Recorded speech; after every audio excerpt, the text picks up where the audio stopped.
Welcome, virtual audience, our incredible subscribers at Diverse Marketing, Kid at Heart, LinkedIn, Facebook. We have an incredible guest today. I met her when she was the CMO at Spin Master Toys, one of the most innovative companies in our entire industry. Nancy Zwiers is here on the Triple H. I'm so excited. Nancy, say hello. Perfect. That's so awesome. Nancy, hi. You doing good? I like your background. The word positive means a lot to me. Yes. Nancy, would you mind telling the audience what a little bit about your background in the toy industry and what you're up to these days? Sure. Well, I had the pleasure of discovering the toy industry in 1990. I had been working for 10 years in classical packaged goods marketing, things like bar soap and cleaning supplies and tampons and dog food. And then I discovered toys and realized that's a lot more fun to market. Sounds like it. I joined Mattel in 1990 and was there for 9 years, during which time I led the Barbie brand to its highest heights ever, leading the team that really was firing on all cylinders at the time. It was very, very exciting time to be on the brand. And then in 99, I left to Mattel and started my own consulting company, Philosophy. I named it. Philosophy. What does that mean, Yes, Nancy? It has a direct translation, right? Yes. So philosophy is a word that I made up that really encapsulated what I saw my mission to be. Philosophy combines the word fun and Sophie, which is Greek root for wisdom. And so when I was marketing products to consumers, it was the wisdom of fun, making things, using fun to, get it done, so to speak. And then when I was marketing my consulting services to businesses, it was wisdom in the world of fun.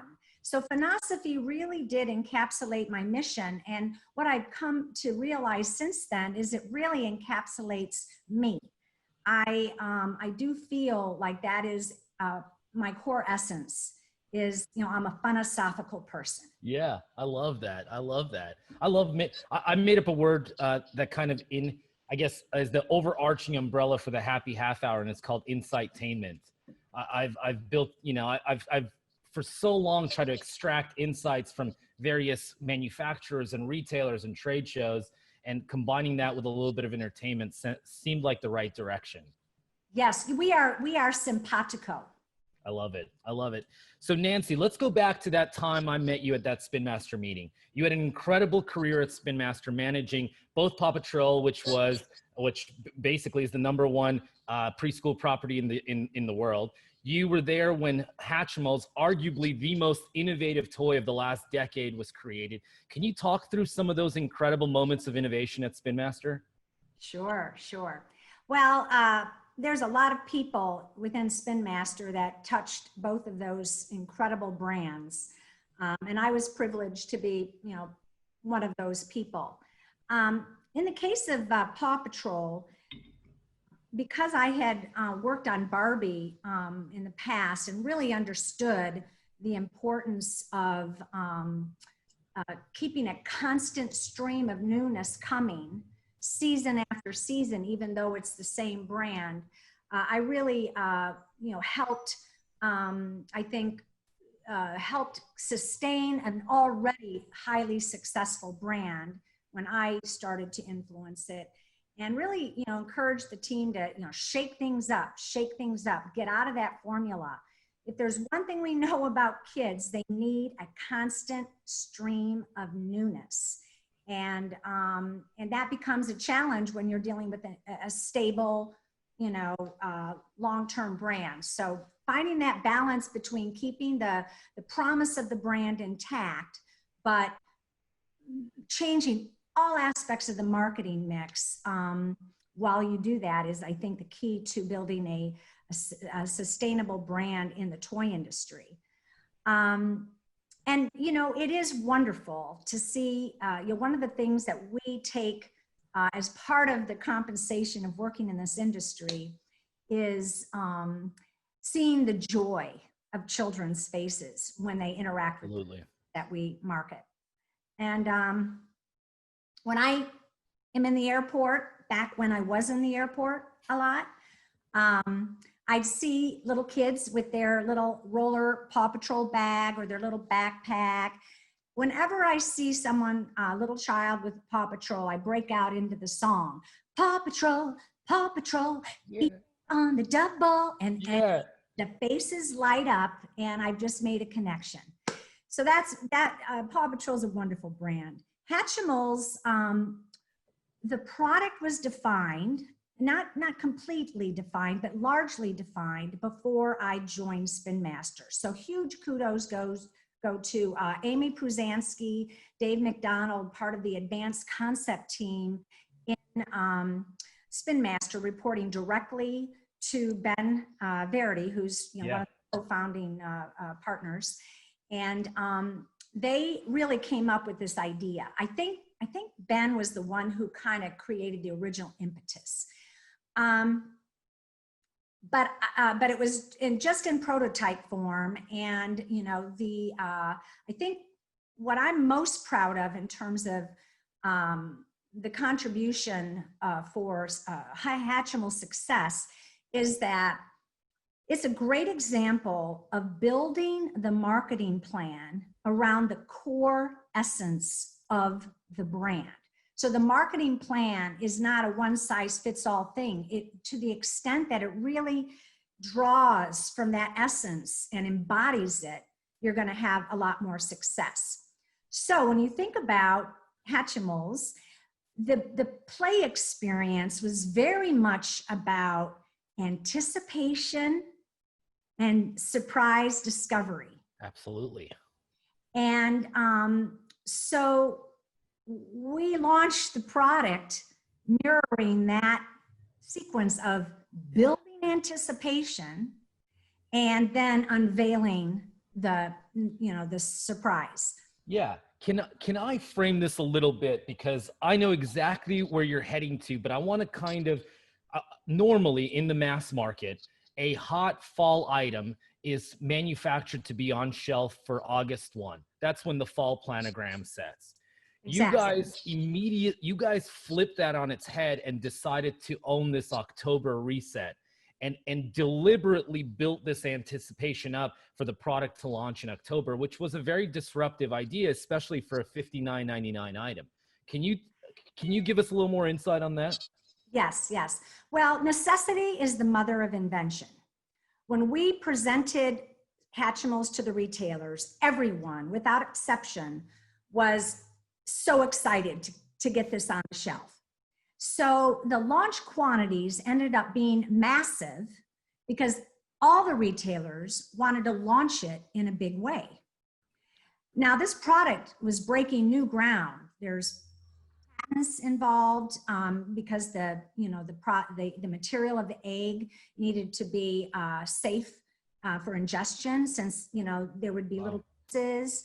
It needed to deliver on all the functional benefits of the play. So it was no easy thing to manufacture this product. We could not make enough product to fulfill demand on August 1st with the fall planogram sets. So in a conversation with the head of sales, Chris Beardall, an amazing partner, incredible human being. Yes. I had the thought, I'm a big lateral thinker, and I've had the benefit with Philosophy. I had over 200 clients. I've had the benefit of a lot of different experiences and really drawing from all those to come up with, innovative ideas in this industry is one of the things that I'm able to do. And I had worked in the video game industry for Universal. And one of the things that I noticed is that I worked on Diablo 2 global launch, and they, when video games launched, or in this case, computer games, there was a street date, and they did a lot of pre-marketing so that when it hit, there was a huge amount of, momentum created. And that really wasn't ever done in toys, because the rule in toys has always been, don't advertise to empty shelves. Yeah, totally. sense. But sometimes to have one of the things I've learned, if you follow all the rules, you can achieve a modest success. But if you want to achieve a breakout success, you got to break a rule or two, knowingly, consciously, and for good reason. So I said, why don't we create a street date? When will we have enough product?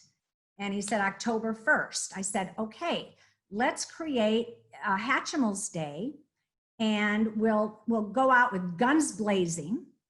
And he did a little running it up the flagpole with some retailers, and people were intrigued.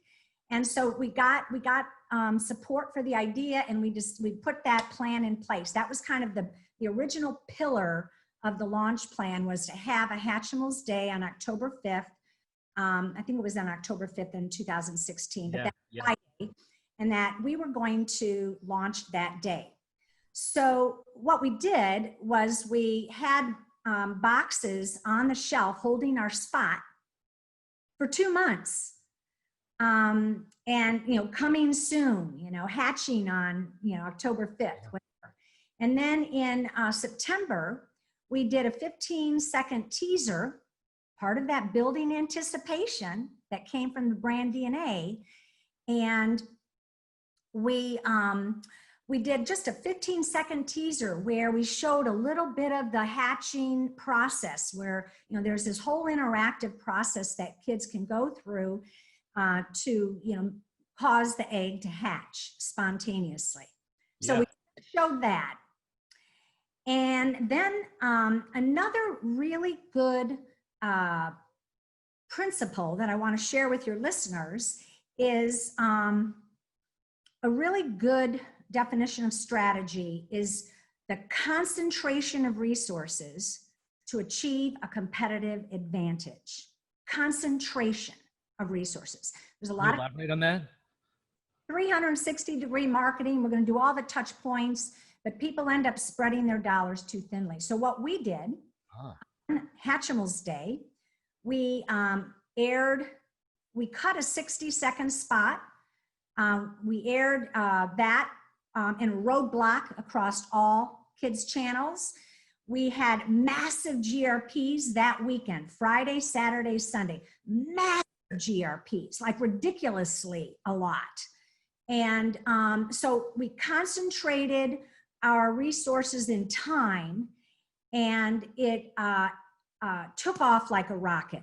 We did a lot of other dimensions. We had partnerships with the big, Disney and Nickelodeon, and in fact, with Nickelodeon, we had product placement, free product placement in one of their top shows, and so we really brought it all together on that weekend. The sales took off like a rocket.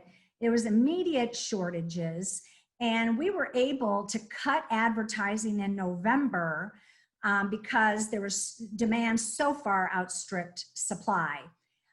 We think we know we dramatically underestimated demand. For the first year, of course. Dramatically outmarketed the product, who knows? But the next spring, we had a $60 item that we had run out of in December, and we weren't going to get new product until January. The question is, how many $60 items can you sell in spring? And my feeling is that we had something very profound with Hatchimals. It was more than just a novelty. The miracle of life is birth. And when you think of birth, it's not necessarily age appropriate. The real act of human birth is not something that's age appropriate, but hatching something, bringing it to life, your love brings it to life. That's profound. That's deep. That resonates. And so one of the other things I did to really help the brand is I pushed for shipping everything we could make first quarter, everything we could make. And we sold it through cleanly. and got, a very, very strong second year. And then subsequent years, the brand has been able to sustain, stay, in a sustained brand. Hatchimals was such a fun experience because it was one of those cases where we turned a problem into an opportunity. And it was one of those cases where it worked beautifully. And everyone who had something to do with that product takes as much pride in that brand success as I do. Well, I think I personally, and I'm sure the listeners will appreciate that deep dive. That was an incredible success story and a truly game-changing marketing campaign. I'd like to change gears on you just ever so slightly. We'll stay in the toy industry, but I want to talk to you about another passion of yours, and that's the Women in Toys organization. As Yes. somebody who was raised by a mother and a grandmother, representation and female empowerment is really important to me. And I'd like to ask you to talk about the organization a little bit and how what advice you would give to females entering the toy space. Okay. Or anyone rather. Yeah. Well, first of all, let me just say that there's a very interesting saying that I ascribe to. What you want more of, give away. Okay. So it really capitalizes on that principle of circulation. That resonates with me a lot. Wow. Yeah. What you want more of, give away. Being a female in the toy industry for 30 years, I definitely had my share of obstacles related to being a female, especially as an inventor. I just didn't get the listening and the instant credibility that others had. So I, really wanted to continue to rise in the industry. I wanted to feel supported in the industry, and Women in Toys was the perfect vehicle for me to contribute to with my time, talent, and treasure. And I started out as a Southern California chair, the chapter chair, back in the early 2000s, and then ultimately became part of the executive board, and then since 2014 have been co-chair of Empowerment Day, which is an amazing, incredible. Please tell everybody what Empowerment Day is. Okay. And Walmart's role in it. It's so cool. Yes. So this was an idea that Patty Becker, a former president of Women in Toys, came up with. She called it the Big Pitch, and it was held at Toy Fair in 2014. And we decided that it was too busy of a time, even though there was fledgling success.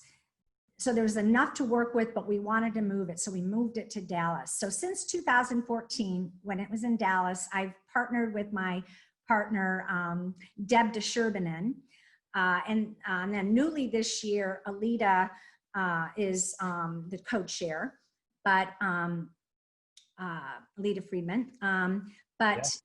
What we did was we partnered with Walmart, and Walmart brought almost, all of their buying team, and obviously not every single person, but a dozen buyers the day before the official toy show opens in Dallas. We amassed dozens of industry mentors who were there on their own dime, volunteering their time, and we created a one-day experience for female product entrepreneurs, the thinking being that there's a lot of women out there that are interfacing with children all the time, as mothers, as educators, as pediatricians, and they come up with ideas to meet unmet needs for children. And so we wanted to create a forum for them because they don't have the ability to just navigate this complex, toy industry and, pull levers to get, into, companies. So we also, though, speaking of companies, brought in top toy companies, Spin Master included, I'm proud to say, but also Hasbro, Patch Products, Fun, Jazzwares, and Wicked Cool. So we brought companies together to inventor relations people to also see these entrepreneurs' pitches. So we did group mentoring, we did one-on-one mentoring, we had individual pods where people could have 15 minutes to pitch their product. And this is the kind of event that the people who are volunteering for it, it's so meaningful. It fills up your heart. This is the kind of event that the participants, when they got up at the end of the day to say what it meant to them, would cry out of a sense of appreciation and being so touched by all the support they felt. So it was a win for everyone. The Walmart folks, really, and the toy inventor relations folks saw this as an opportunity, not just to hear a pitch, but to offer feedback, really important, knowledgeable, constructive feedback. And, I would say that in 2020, we are in the process of reinterpreting Empowerment Day as a virtual event. More information to come, but it's going to be fantastic. We're going to take advantage of all the benefits of virtual, and we're really working hard to ensure that the degree of engagement and emotional connection is maintained as well. But Women in Toys has been a really big part of my toy industry experience. If you are a female in the industry, you really got to join. And if you're a male, you should join as well. We welcome, people of all genders. Sure. And the thing is that we realize that we're creating a collaborative community whose mission is to lift up women. And we all win when we do that. Right, that's right. When I joined Spin Master, I was the only female on the 10-person executive team. Women need to be part of the decision-making process at the highest levels of companies in this industry. It's so important. We see things differently. We have a diverse way of approaching things. Not all the same, not all women are the same, but by and large, we bring new dimensions to the process, and that results in better decision-making.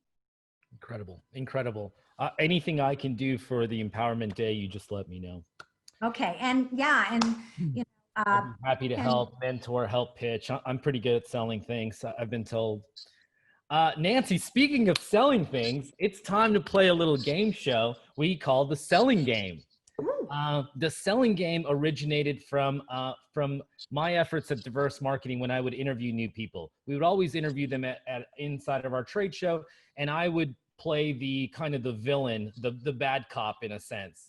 And nobody would know how smiley and happy I was because I'd just sit there all bearded, I guess, brooding or moody. Anyway, they would pick a product from the shelf and I would ask them to pitch me. And I'd like to do the same for you. So take the next little bit to grab any random product that you'd like to present. Let's role play. I'll be a target buyer. And if the world can hear how Nancy Zwiers would pitch something to Target, I think we would all benefit. Nancy? Okay. Well, I do want to confess to your listeners that you gave me a heads up. Fair. So I have done a little preparation. Okay. Fair. So what I'd like to do is pitch, and then I'd like to share with your listeners the persuasive selling format that I learned when I started my career in 1980 at Procter & Gamble and have used for the last 40 years. Incredible. Okay. So Steve, so happy to be here. It's amazing that we're meeting virtually because, of course, the pandemic, and we're at stay-at-home orders. But guess what? We're starting to see, stay-at-home orders get relaxed. And one of the things that that's going to start happening now is those ubiquitous Zoom happy hours are going to move to our backyards and to parks and beaches in socially distanced happy hours. Yeah. Now, as part of the CDC guidelines, you don't want to be sharing utensils and serving things. So, you know, it's really important that you come to your socially distanced happy hour properly equipped. All right. Agree.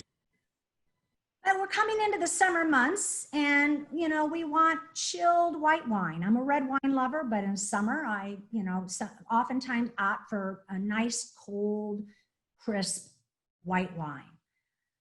But I'm at the park. How am I going to keep my white wine cold? Well, you know, I have this big clunky thermos, but Yeah. this does not speak lighthearted fun, does it? Mm-mm. Functional, but nothing snazzy about it.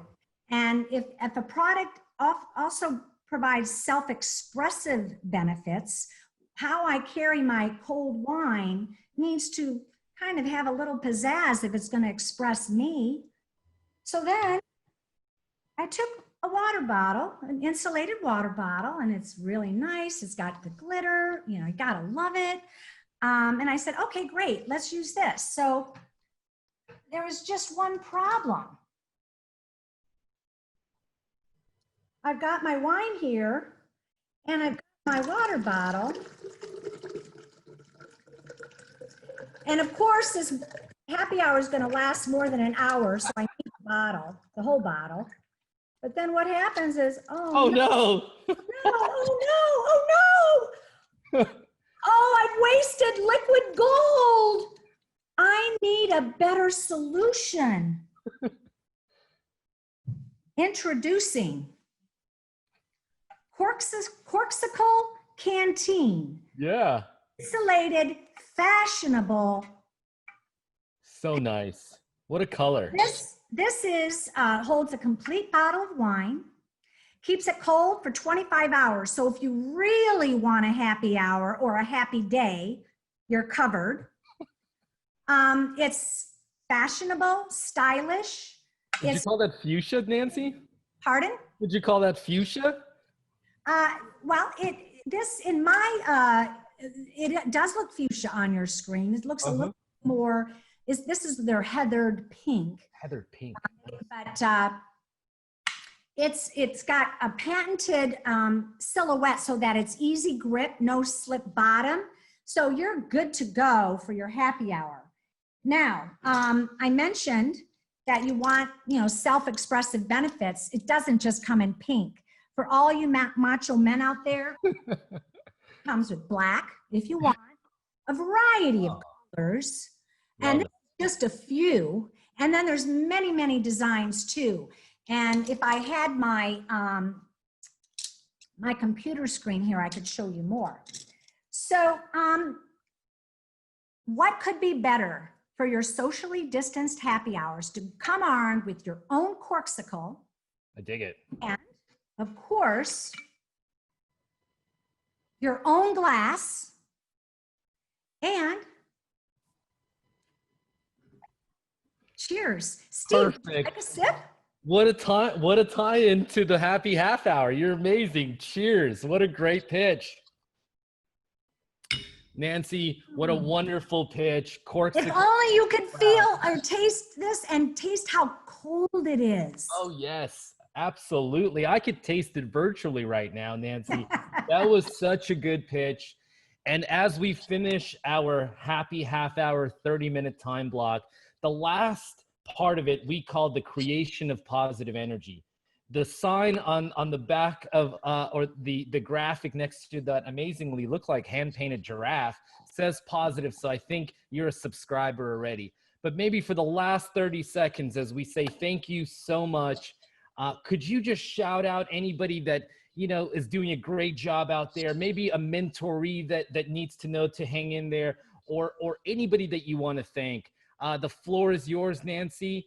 Let's do that, and then we'll film the plug as well. Okay.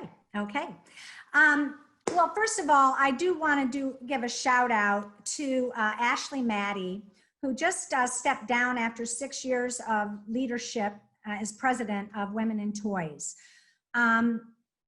It's very exciting when you meet someone who's a lot younger than you, a lot less experienced than you, that you think, wow, this person is stronger than I am and more talented. And I just have to say, she's one of the most motivating, inspirational leaders that I've had the privilege to work with. So I really wanted to give a shout out to her. I also wanted to give a shout out to Ben Verity at Spin Master, who came to me in 2015 and said, Nancy, you know, he kind of plucked me out of semi-retirement and said, we need you. And, you know, being able to work at Spin Master the last 4 years of my career, 3.5, 4 years of my career in the toy industry, that was just such a gift to have that opportunity to do that. So I really appreciate him. And then Amy Pruzansky, whom I already mentioned, she was the person who originally brought me in as a consultant back in 2002.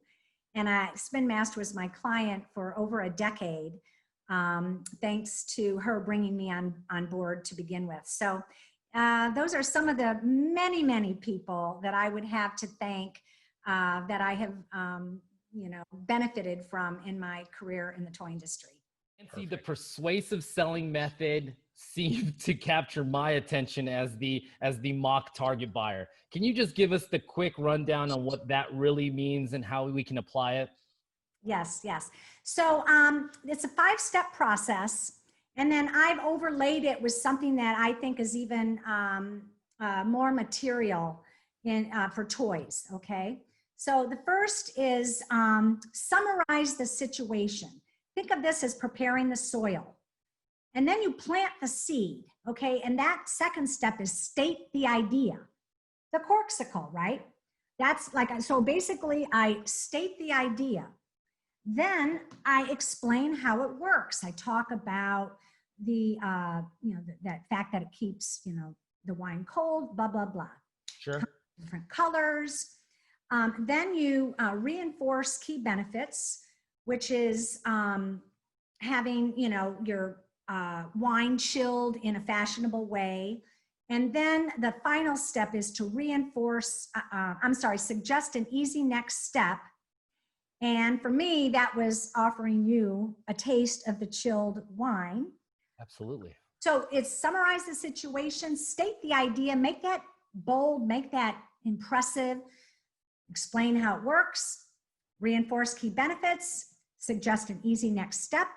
And then I overlay that with show, don't tell. And so you saw that I didn't just talk about the product. I showed the product. I showed the problem. I showed the colors. You know, show, don't tell is the most important piece of advice I can give anybody who is looking to present or pitch a product.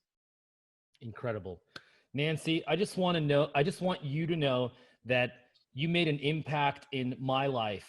I've learned so much from you. I'm so inspired every time I run into you, every casual conversation that I've ever had with you. You've always given me your time and your advice. And thank you for everything you've done in the toy industry and other industries and everything that you're going to continue doing. Thank you so much. Everyone, see you next time.